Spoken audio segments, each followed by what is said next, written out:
Καλησπέρα σε όλους, είμαι ο Χριστός. Καλώς ήρθατε στο κανάλι μου. Τι κάνετε, πώς είστε? Ελπίζω να είστε όλοι καλά. Είναι Σάββατο βράδυ. Μόλις έχει τελειώσει το live μου το οποίο έχετε μπει και έχετε δει. Έτσι δεν είναι? Δεν θα το δείτε? Πλάκα κάνω. Κάθεστε στον καναπέ με το αγόρι σας, την κοπέλα σας, τους γονείς σας, το κατοικίδιό σας, το διπολικό σας αυτό που μόνο αυτός σας αντέχει ή με οποιονδήποτε άλλον θέλετε.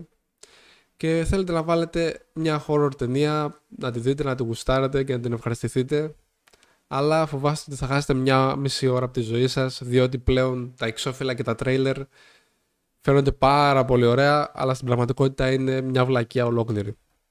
Γι' αυτό είμαι εγώ εδώ να σας προτείνω 4 φανταστικά horror, να τα δείτε, να τα γουστάρετε, να τρομάξετε και να τα ευχαριστηθείτε. Λοιπόν, ξεκινάμε με το πρώτο, με το Pops Exorcist. Αυτό που έχω να πω, το μόνο κακό είναι ότι δεν μπορώ να σας βάλω τα τρέιλερ μέσα στο βίντεο μου, γιατί θα έχουμε θέματα με τα πνευματικά δικαιώματα. Παρ' όλα αυτά θα σας τα βάλω από κάτω στην περιγραφή, δίπλα από την ονομασία της ταινίας, να πατήσετε να τα δείτε εσείς. Λοιπόν, The Pops Exorcist λέει ο αγαπημένος μας μονομάχος ή αλλιώς Russell Crowe, εγώ πάντα μονομάχο θα το λέω. Λοιπόν, ο Πάτερ Αμόρθ, Russell Crowe, ερευνά μια τρομακτική υπόθεση δαιμονισμού ενός αγοριού και καταλήγει να ξεσκεπάσει μια συνωμοσία αιώνων που το Βατικανό έχει προσπαθήσει απεγνωσμένα να ανακαλύψει. Τι να περιμένετε από αυτήν την ταινία? Έχουμε το Russell Crowe πάνω στη βέσπα του να αλωνίζει από εδώ και από εκεί, να μην ακούει κανέναν πέρα από τον Πάπα, να λέει αστεία τις χειρότερες στιγμές, να κοροϊδεύει τις δαίμονες, το πιο γαμάτο είναι αυτό. Και την οικογένεια που πάει σε ένα κτίριο, παύλα εκκλησία, δεν ξέρω τι ακριβώς είναι, δεν θυμάμαι. Και εκεί ξεκινάνε όλα. Αυτό που θέλω να πω είναι ότι η ταινία είναι δυνατή από την αρχή μέχρι το τέλος. Παίζουν όλοι πολύ καλά το ρόλο τους. Έχει τους δαιμονισμένους που τρέχουν στα ταβάνια, λαιμούς που γυρνάνε ανάποδα. Έχουμε full υπερφυσικό. Η ταινία είναι απλά τέλεια. Την έχω δει 4-5 φορές, αλλά ακόμα και να ξανατύχει θα την ξαναδώ το ίδιο, γιατί είναι τρομερή ταινία και μου αρέσει πάρα πολύ. Λοιπόν, προχωράμε στην επόμενη ταινία μας. Την οδός, πώς λέγεται ακριβώς για να μην το πω λάθος, Μαλασανία 32. Λοιπόν, θα σας διαβάσω την ιστορία και να σας πω και 2-3 λόγια. Λέει, στα τέλη της δεκαετίας του 70, η οικογένεια Ολμέδο αγοράζει ένα παλιό διαμέρισμα στην οδός Μαλασανία 32 στη Μαδρίτη. Αφήνουν πίσω το χωριό και αναζητούν μια καλύτερη ζωή στην πόλη. Όμως υπάρχει κάτι που η οικογένεια Ολμέδο δεν γνωρίζει. Στο διαμέρισμα που αγόρασαν δεν είναι μόνοι. Κάτι τους απειλεί και θα χρειαστεί να μηνθούν μέχρι τέλους για να σώσουν τις ζωές τους. Μιλάμε για μια απίστευτη ισπανική ταινία. Την είδα στο σινεμά όπως και το The Pops Exorcist.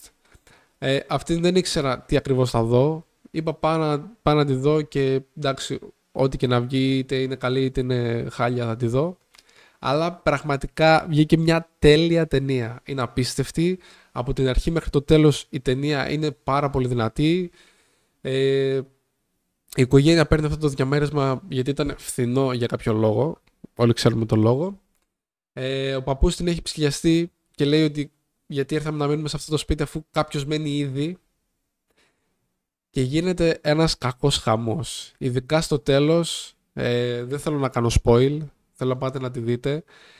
Ο εξορκισμός είναι απίστευτος. Δεν ξέρω, είναι πάρα πολύ ωραία ταινία. Είναι η μόνη ταινία που την έχω δει μία φορά, γιατί δεν θυμάμαι το όνομά της. Έκατσα την έψαξα να τη βρω για να σας την προτείνω και φυσικά θα κάτσω να τη δω ξανά κι εγώ γιατί είναι απίστευτη.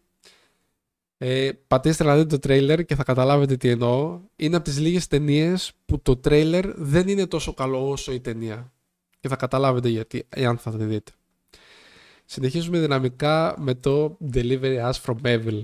Μια απίστευτη ταινία. Είναι λίγο παλιά πλέον. Λίγο παλιά, είναι 10 χρονών. Είναι το 2014. Τρομερή.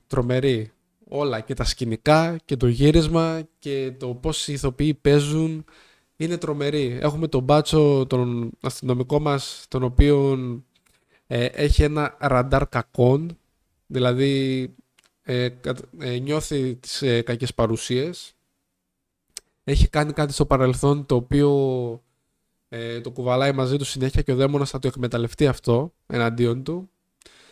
Έχουμε τον παπά μας, ο οποίος έκανε καταχρήσεις, ήταν ναρκωμανής και πήγε, έγινε παπάς και σώθηκε. Anyway, είναι πάρα πολύ καλός, πάρα πολύ δυνατός, ειδικά στον εξορκισμό. Παιδιά, θα ανατριχιάσετε. Είναι απίστευτη ταινία. Ο τύπος στον εξορκισμό δαγκάει τη γάμπα του και φτύνει το κρέας του πάνω στον παπά. Είναι πολύ ακραία ταινία. Να πάτε να τη δείτε. Δείτε οπωσδήποτε το τρέιλερ. Είναι απίστευτο και το τρέιλερ και η ταινία. Να σας διαβάσω και την ιστορία. Πάνω κάτω σας το είπα τι γίνεται. Λέει ο αστυνομικός επιθεωρητής Ραλφ Σάρτσι, έχοντας λέει προσωπικούς δαίμονες που τον ταλαιπωρούν, διενεργεί έρευνες για μια σειρά από άγρια και ανεξήγητα εγκλήματα. Στην πορεία ενώνει τις δυνάμεις του με έναν ανορθόδοξο ιερέα που ειδικεύεται στους εξορκισμούς και μαζί προσπαθούν να καταπολεμήσουν το κακό που τρομοκρατεί την πόλη της Νέας Υόρκης. Αυτό που σας είπα με λίγα λόγια. Και συνεχίζουμε με ένα απίστευτο διαμαντάκι, και αυτό το είδα στο σινεμά τυχαία, το The Black Phone. Παιδιά, για όσους δεν το έχετε δει, δεν είναι ταινία με εξορκισμούς, δαίμονες και τέτοια. Είναι μια απίστευτη ταινία με ένα μοναδικό σενάριο. Δηλαδή δεν έχω δει άλλη ταινία τέτοιου τύπου. Έτσι νομίζω τουλάχιστον. Λοιπόν, τι λέει το story μας. Ο Φίνεϊ, ένα ντροπαλό αλλά έξυπνο 13χρονο αγόρι, απάγεται από έναν σαδιστή δολοφόνο και παγιδεύεται σε ένα κλειδωμένο υπόγειο που οι κραυγές δεν ακούγεται πουθενά. Όταν ένα αποσυνδεμένο τηλέφωνο στον τοίχο αρχίζει να χτυπάει, ανατρίχιασα. Ο Φίνεϊ ανακαλύπτει ότι μπορεί να ακούσει τις φωνές των προηγούμενων θυμάτων του δολοφόνου. Σεναριάρα. Οι νεκροί όμως θέλουν να βεβαιωθούν ότι αυτό που του συνέβη δεν θα συμβεί και στο μικρό ήρωα. Παιδιά, απίστευτη ταινία. Ο τυπάς αυτός είναι ακραίος, είναι τρελός, τελείως τρελός.